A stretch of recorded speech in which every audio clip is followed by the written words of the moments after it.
manhã. Quem ouviu o Café com Deus com o Bispo? Quem ouviu aqui? Amados, quando eu ouvi, eu falei, Senhor, é a palavra que o Senhor me deu. Aí eu falei, Walter do céu, que mistério é esse? Aí Walter falou, se Deus colocou no seu coração é porque Ele quer continuar falando com a igreja nesse assunto. Amém? Eu convido você para abrir lá em Jonas. Glória a Deus. Jonas fica depois de Obadias, antes de Miqueias, já lá no finalzinho. Amém? Para quem não me conhece, meu nome é Miriam, sou discípula da pastora Elaine. Glória a Deus. Na minha vida. E sou discípula também da pastora Cláudia na intercessão. Glória a Deus por isso, né? Então, o tema dessa noite, o bispo colocou: não fuja do propósito de Deus. O Senhor tinha colocado no meu coração, alinhando com a vontade de Deus. Amém? E é sobre isso que o Senhor colocou no meu coração. É muito próximo, é um complemento, né? Não adianta também, a gente não pode fugir, a gente tem que estar alinhado com a vontade de Deus. Amém? Encontraram Jonas 3? Vamos lá. O tema diz assim: Jonas prega em Nínive e o povo crê. Pela segunda vez, fala segunda vez. Segunda vez. Nova oportunidade. Fala para o seu irmão aí, pensa na nova oportunidade para você. Veio a palavra do Senhor a Jonas dizendo: levanta-te e vai à grande cidade de Nínive e proclama a mensagem que eu te ordeno. Levantou-se, pois, Jonas e foi a Nínive, segundo a palavra do Senhor. Ora, Nínive era uma grande cidade de 3 dias de jornada.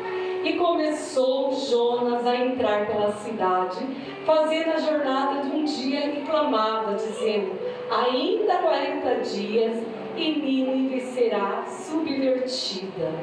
E os homens de Nínive creram em Deus e proclamaram um jejum. Vestiram-se de saco, desde o menor deles desde o maior até o menor. E a notícia chegou também ao rei de Nínive.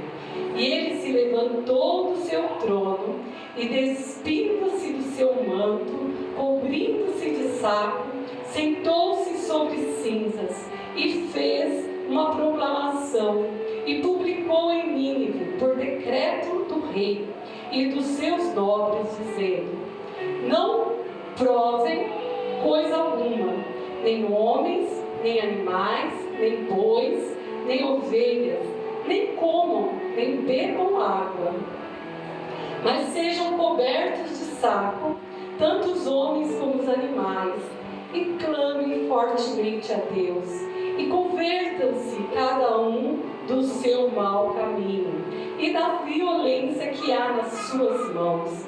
Quem sabe se voltará a Deus e se arrependerá, e se apartará do furor da sua ira, de sorte que não pereçamos.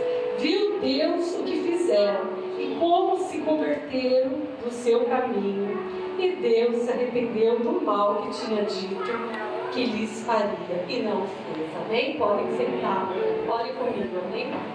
Pai, em nome de Jesus Cristo, Pai, eu coloco diante da tua presença. Quero te pedir, Senhor, que o Senhor coordene a minha mente, meu coração, a minha fala. Senhor, trazendo tudo isso cativo, aquilo que o Senhor quer ministrar nessa noite, para que eu seja simplesmente um vaso. Senhor, o Senhor colocou essa palavra, porque eu sei, Senhor, que nessa noite o Senhor quer nos ensinar, o Senhor quer nos tratar, o Senhor quer nos mostrar qual é a tua boa, perfeita e agradável vontade, Pai. Senhor, eu quero te pedir que o Senhor mande, Pai, uma comitiva de anjos aqui neste lugar. Senhor, que toda seta do inimigo, Senhor, que tenta roubar a tua palavra, Pai. Senhor, Senhor, seja repreendido, que teus anjos guardem, Senhor, a mente, a vida de cada um, e que tão somente o teu nome seja glorificado. Amém? Glória a Deus. Glória a Deus. Como eu já tinha falado, o tema dessa noite é alinhando com a vontade de Deus. Quem quer estar alinhado com a vontade de Deus? Glória a Deus, aleluia. Mas nós vamos ver que para alinhar com a vontade de Deus, nós precisamos prestar atenção em alguns pontos. O primeiro ponto que eu quero falar aqui, que está dentro dessa palavra, que eu aprendo aqui com Jonas, é que eu preciso sair da minha zona de conforto. Quando eu falo zona de conforto, eu não estou falando de preguiça. É diferente. Eu estou falando, sabe aquilo que me dá, que é cômodo para mim, que é gostoso de fazer? Sabe? Aquilo que é tranquilo. Então isso é minha zona de conforto. Não me traz estresse. Dentro da igreja também, a gente tem algumas coisas que ficam tranquilos para a gente fazer, não é? E Jonas, ele era um profeta. Se você ir lá em 2 Reis 14, 25, ele fala que Jonas, na época de Jeroboão II, serviu o rei, era servo e profeta. E nessa época, o que acontecia? Quando o rei precisava ir para uma guerra, o que ele fazia? Ele consultava o profeta de Deus. Eu posso ir para uma guerra? Não era assim? E Jonas, ele era esse homem, profeta de Deus. Então o rei Jeroboão II consultou Jonas. Olha, Jonas, eu quero reconquistar a terra. E Jeroboão consultou Jonas e Jonas falou assim, pode ir, vai que Deus vai te dar, você vai reconquistar. Até mesmo nessa época, Jeroboão II foi um rei que trouxe uma grande prosperidade para Israel. Jeroboão II foi um rei que na época, logo depois de Salomão, que o povo fez o que era mal diante do Senhor, o povo perdeu uma parte do território que Deus tinha dado para o povo de Israel. E ali, Jeroboão fez o quê? Reconquistou essa terra com a ajuda de Jonas. Então, Jonas era servo de Deus, profeta, como eu e como você. Amém? Só que a gente olhando esse texto, a palavra diz aqui em 1 Jonas 1, que Deus fala para Jonas, levanta-te e vai à grande cidade de Nínive e proclama contra ela, porque a sua malícia chegou até mim. E a palavra de Deus diz que ele levantou. Se fosse você que a gente ia pensar, um profeta levantou, vai obedecer a Deus, não é assim? Não, ele fugiu da presença do Senhor. E aí Deus ministrava no meu coração que quantas vezes Deus fala pra gente, olha, levanta-te, faz determinada coisa. Você só quer fazer aquilo que te dá conforto. Eu falo por mim, a minha zona de conforto é sentar na igreja e ser ministrada. A pastora Elaine sabe disso. Isso é a minha zona de conforto, eu amo isso. Mas quando Deus ele me tira da minha zona de conforto, quando ele fala assim, olha, vai, traz uma palavra, ministra uma palavra, ele me tira da zona de conforto. Eu falo, Senhor. Aí eu lembro que quem capacita, Deus me chama de capacitado, mas capacita, escolhido, falar amém. Eu obedeço, não porque eu quero, mas porque eu sei que eu preciso obedecer. Existe uma ordenança, a obediência do Senhor acima de todas as coisas. Aleluia. Então eu faço. Por quê, amados? O que acontece comigo? Eu, quando era criança, eu tinha um problema na fala. Eu tinha a língua presa. Então, quando eu era criança, tudo que eu ia falar, todo mundo tirava sarro de mim, porque eu não conseguia falar. Eu lembro na primeira série, a professora falou assim, quem quer dar um recado? Eu já ergui a mão lá, toda feliz. Aí a professora falou, vai na outra sala, da primeira série, fala isso, isso, isso com a professora. Tá bom, fui, falei, a professora não entendeu nada, foi atrás de mim, falou, o que ela falou que eu não entendi nada? Eu lembro que a professora entrou na sala e falou, Miriam, não pode mandar você fazer nada, sai pra lá mesmo. E aquilo ficou na minha casa, assim, todo mundo tirava sarro. E isso me trouxe um um bloqueio por muito tempo, porque falar na frente era um bloqueio.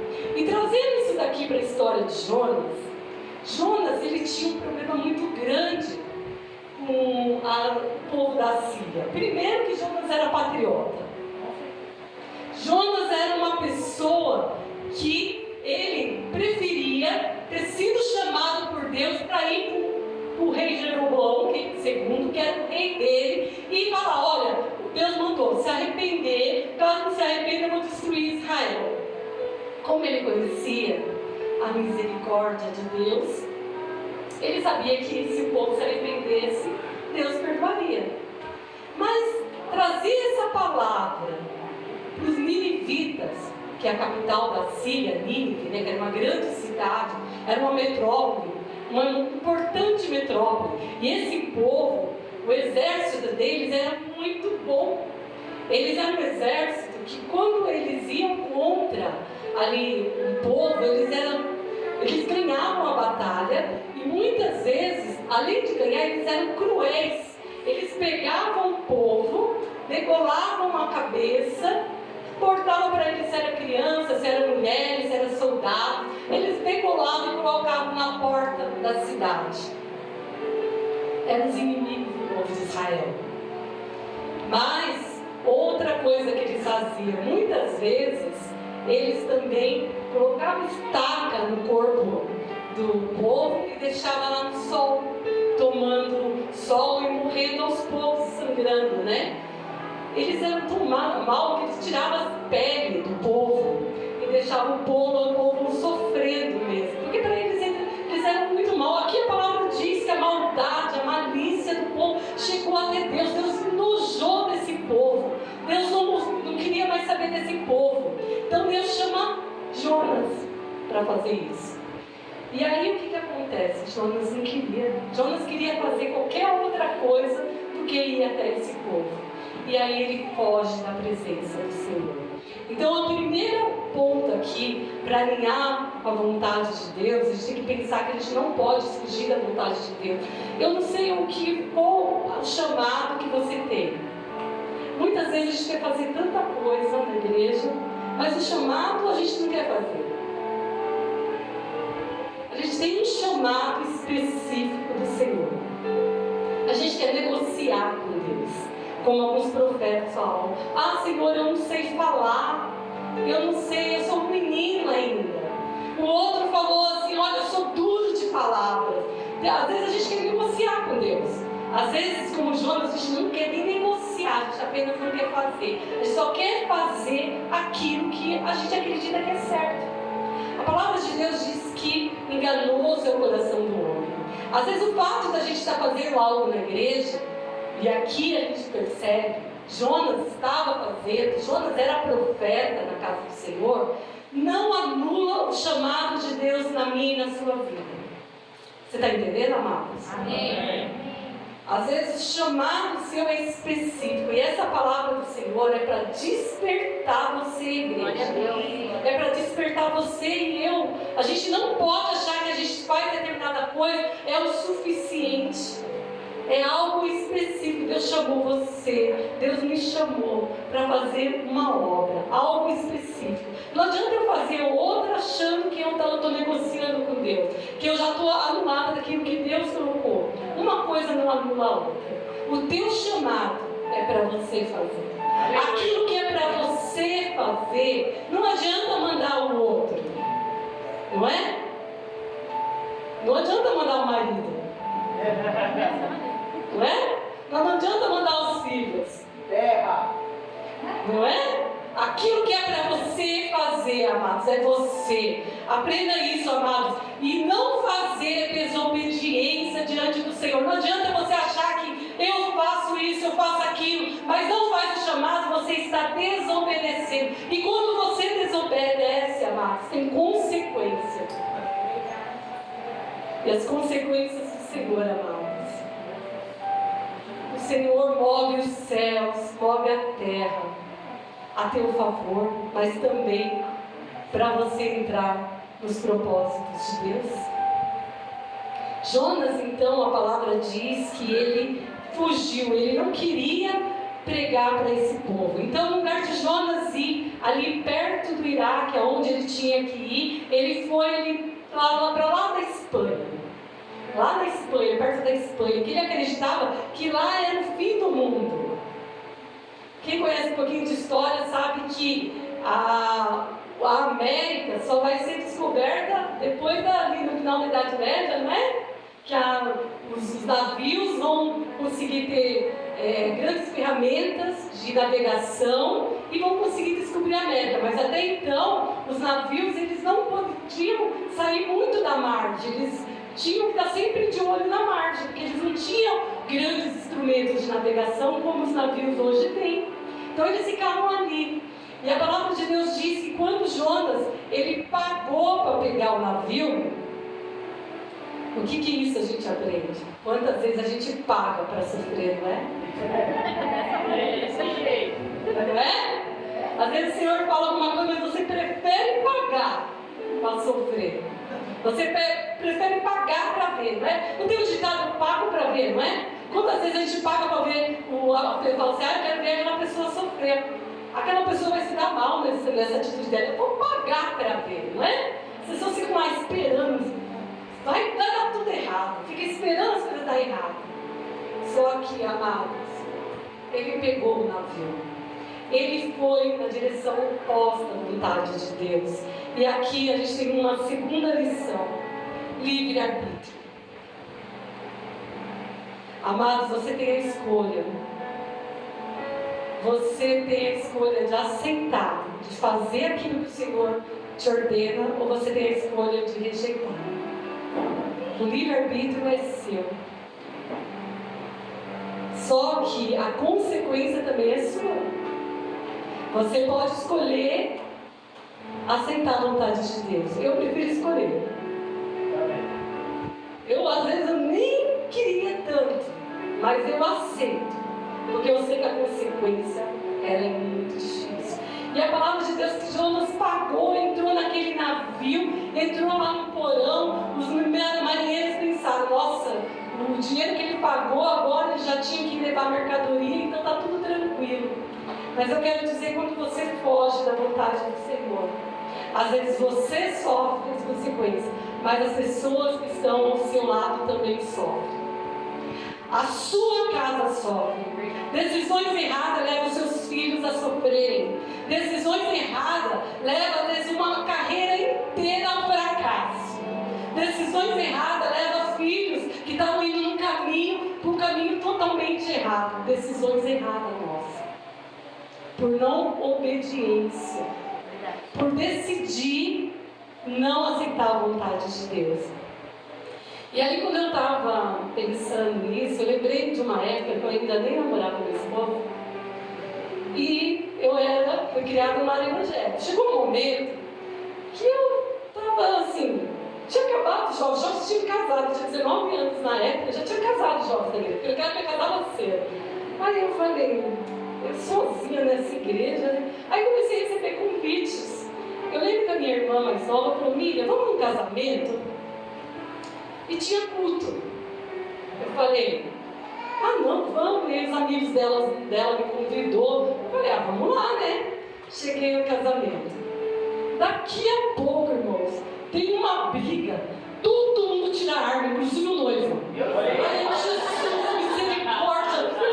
Tem misericórdia, Senhor, se morrer aqui, eu vou ter salvação. Meu Deus, desobediência. Deus me perdoa. Por quê, amados? Eu fiquei preocupada, né? Porque a coisa, se eu morresse ali, se eu atirasse ali, todo mundo. Inclusive esse noivo, ele morreu um mês depois desse casamento, porque ele estava envolvido no tráfico. E essa menina, depois, se converteu na igreja, que a gente depois eu já fui para a igreja do meu esposo, né? Já estava namorando ele. E aí, ela se converteu lá, graças a Deus, Jesus tratou as feridas dela e hoje ela é casada. Então, o que a gente vê aqui na história de Jonas? Que muitas vezes, amado, o nosso erro gera consequência para a gente e para as pessoas que estão à volta. Talvez aquela confusão nem teria acontecido, mas o Senhor moveu aquela situação para me mostrar que eu estava fora da vontade dEle. E às vezes Deus move o céus e a terra, amado. Os planos de Deus não se frustram, mas os nossos, amado. Quando a gente está fora da vontade de Deus, ele se frustra. E ali, então Jonas tinha viu que a tempestade estava ali batendo no navio.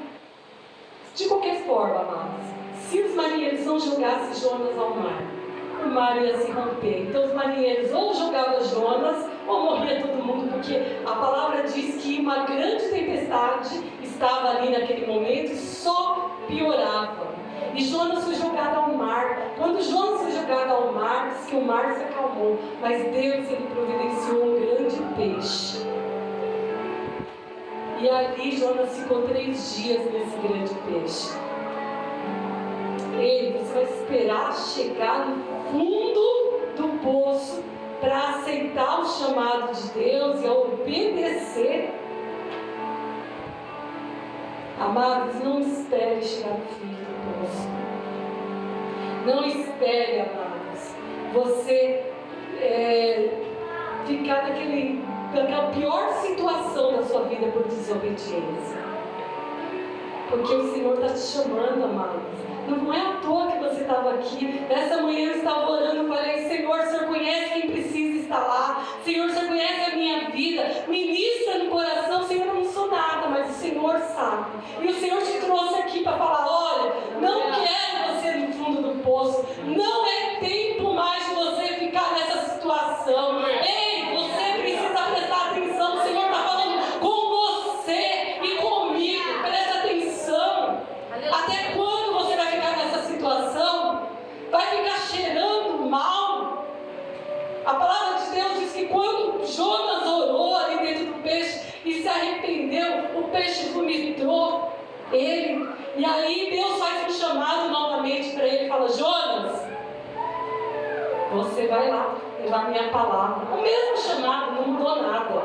Não mudou nada. O Senhor está fazendo o mesmo chamado para você. Ei, preste atenção. Até quando você vai ficar fora da vontade do Senhor? Ouve ela falar: Senhor, Deus está falando aqui nessa noite com cada um de nós. E o Senhor está falando que Ele tem um propósito para a tua vida e Ele não se agrada quando você está fora. Ele não quer, amados, você fora do propósito de Deus. Ele não quer você fora do propósito do chamado específico. Específico, e você sabe como. Aleluia. O Senhor não te chamou para ficar nessa posição, e você sabe. O Senhor não te chamou, amados, para ficar acomodado, e você sabe disso. O Senhor não te chamou, amados, para você pagar esse preço que você tem pago. O Senhor te chamou para uma vida abundante. E a palavra de Deus diz assim: olha, não foste vós que me escolheste, mas eu escolhi a vós. Eu escolhi para que vós vá ter fruto digno de arrependimento. E quando você der esse fruto digno de arrependimento, você vai estar alinhado com a vontade de Deus e tem uma promessa. Aí você pode pedir o que você quiser.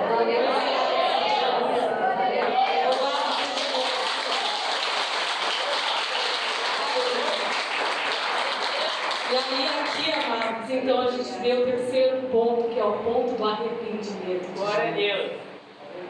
Quantos aqui estão prontos para se arrepender? Amados, às vezes eu me arrependo. Às vezes quantas coisas a gente deixa de fazer? Quanto que a gente paga de preço por desobediência? Não é? Por estar fora dos caminhos do Senhor, por estar fora do propósito de Deus. Então, amados, o ponto principal é o arrependimento e a oração de Jonas. Quando Jonas orou ali, quando Jonas estava ali pronto, que ele foi vomitado e Deus deu a segunda chance, ele foi. Se a gente ler o capítulo 4, a gente percebe que ele ainda nem concordou, mas ele viu que é melhor obedecer. Samuel fala, né? É melhor obedecer do que sacrificar. Eu falava muito isso com meus filhos quando eu era pequena. Melhor obedecer do que sacrificar, não é? Porque, gente, é melhor obedecer. É difícil, gente. Por até quando a gente paga um preço, é muito mais fácil obedecer. E aí a palavra diz que ele foi. Imagina Jonas, todo vomitado, todo cheio da meleca do peixe, o cheiro do peixe. Como você quer chegar para fazer a obra do Senhor? Hein? Como você quer ir lá obedecer? Cheiroso? A bispa fala, olha, cutuca seu irmão, ele tem que ser pelo menos cheiroso. Jonas não estava cheiroso. Jonas não estava, mas eu acho que era uma situação terrível. Se for pensar como que os ninivitas receberam, acho que eles viram a situação de Jonas e pensou, se Jonas, que é um profeta, está nessa situação, eu vou aceitar esse Deus. Imagina o que vai acontecer comigo. Né? Vocês pensaram nisso?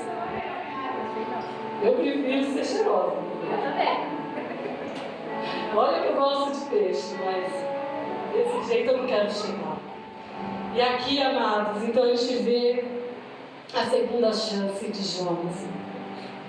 E assim como na primeira chance que Deus deu, teve a consequência que não foi boa pela desobediência, a segunda chance também tem as suas consequências.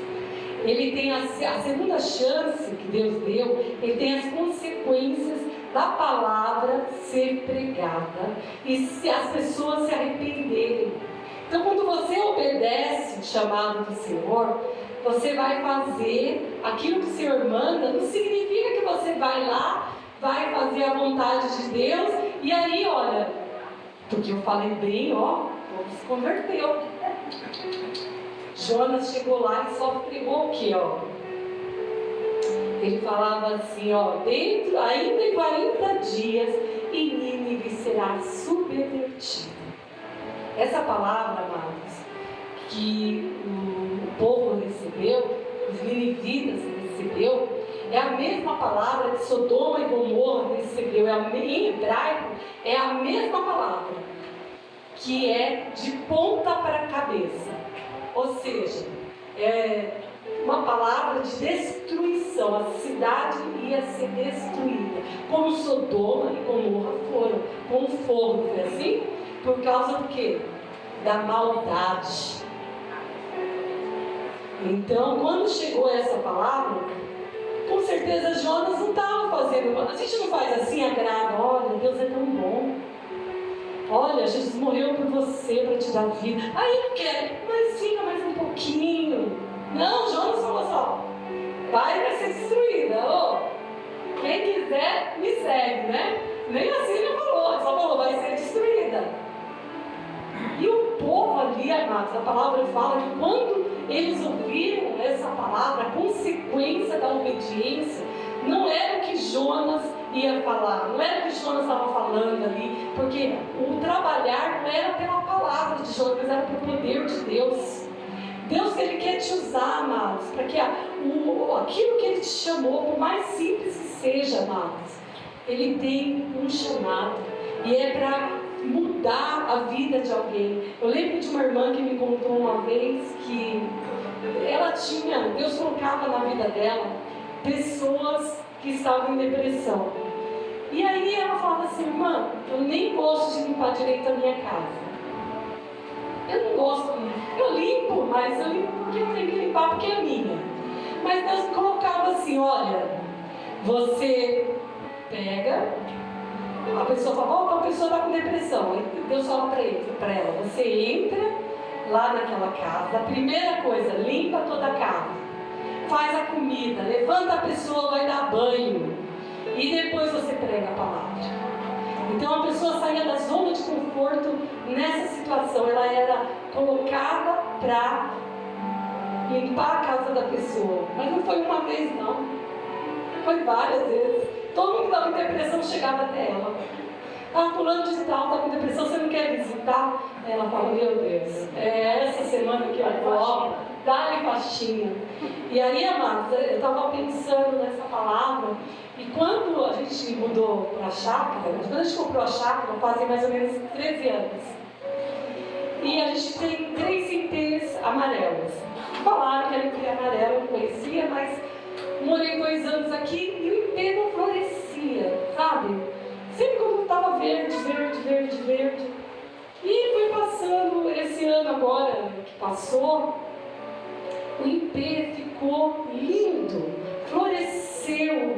E eu olhando aquilo, aquele monte de abelha, beija-flor, borboleta em volta daquele ipê, eu falei, meu Deus, como é lindo mesmo.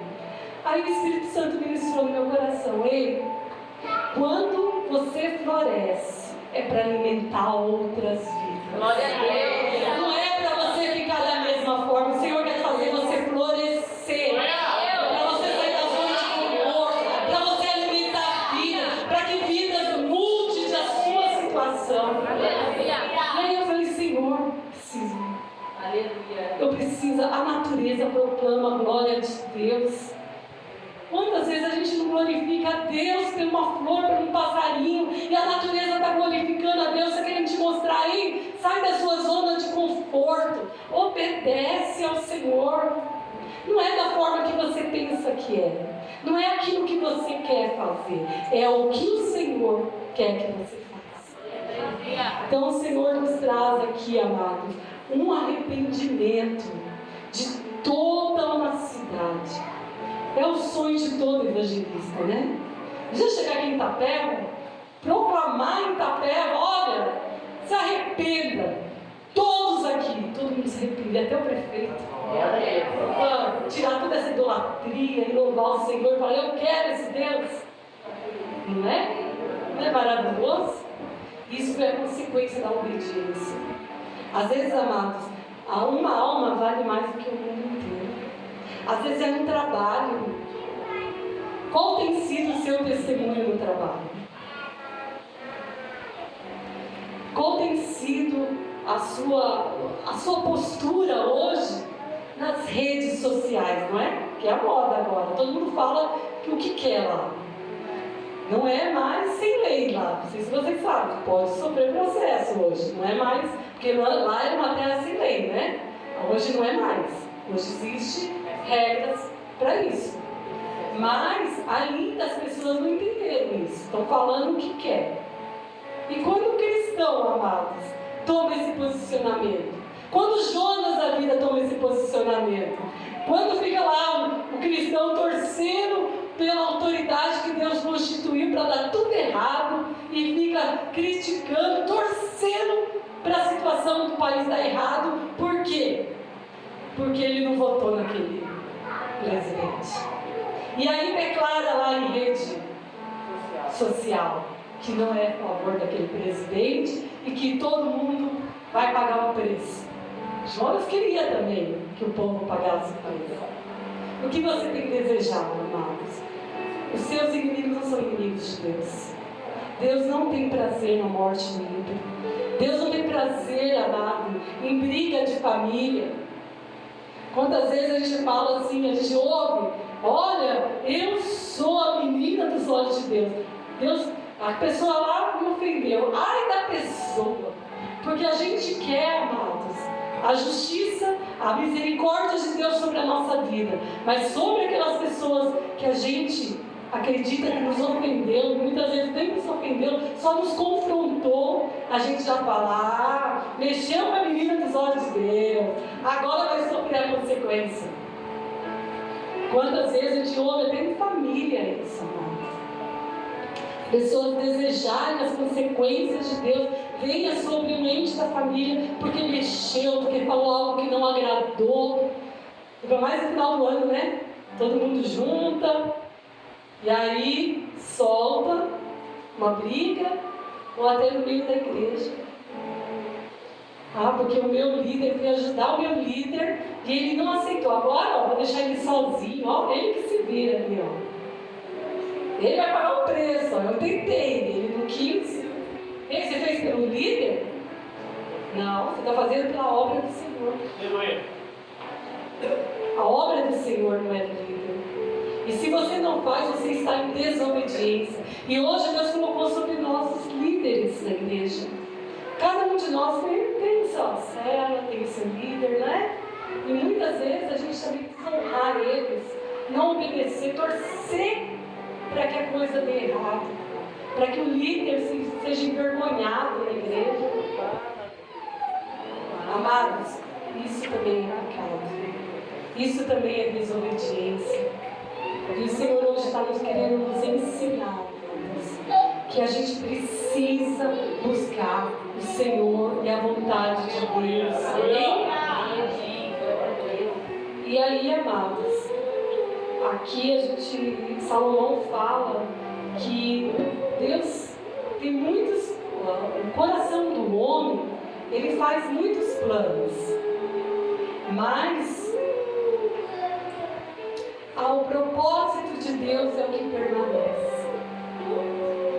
Não sei qual os propósitos, qual os planos que você fez para esse ano. Amados, eu quero dizer, se não estiver alinhado com a vontade de Deus, se estiver em desobediência com a vontade de Deus, não importa os seus propósitos, porque o que permanece é o propósito de Deus. Quando você alinha com a vontade de Deus, pode ter certeza, é sucesso. Aleluia! É vitória, é glória daqui, é glória dali. Amém? Porque o Senhor tem isso para você e para mim essa noite. E essa é a palavra que Deus colocou no meu coração e quero convidar você para colocar em pé. Só que eu vou fazer a minha oração e eu não quero orar por você. Eu quero que você ore, porque nós aprendemos nessa noite que a decisão tem que ser sua. Que o livre-arbítrio você tem, você escolhe obedecer ou desobedecer. Então eu vou falar para você fechar os seus olhos e você fazer a oração com Deus, aquilo que Deus colocou no seu coração que você precisa mudar. Talvez você tenha falado: Senhor, eu não sei nem o que eu preciso mudar, mas aí você ora e fala assim: sonda-me, Senhor, e vê se em mim há algum caminho mau, como o salmista fez. Pede para o Senhor olhar para você e ver aquilo que você precisa mudar. Não você eu que vou apontar, mas como você sabe aquilo que você precisa mudar. Amém? Glória a Deus. Seus olhos e ore. Pai eterno, Deus amado, Senhor, nós nos colocamos como igreja, Pai, diante da Tua presença. E assim, Senhor, como Jonas, Pai, muitas vezes, ó Deus, nós renunciamos à obediência. Senhor, muitas vezes deixamos de fazer aquilo que o Senhor tem nos chamado. E nessa noite, Pai, eu quero pedir perdão. Perdão, Senhor, às vezes que eu disse não. Perdão, às vezes, ó Pai, que eu não obedeci. Pai, perdão, às vezes, Senhor, que eu sabia que eu deveria ter feito e não fiz. Pai, eu quero te pedir, Senhor, que o Senhor coloque agora, Senhor, a minha vida no centro da vontade. Alinha, Pai, tira aquilo que não te agrada. Pai, Senhor,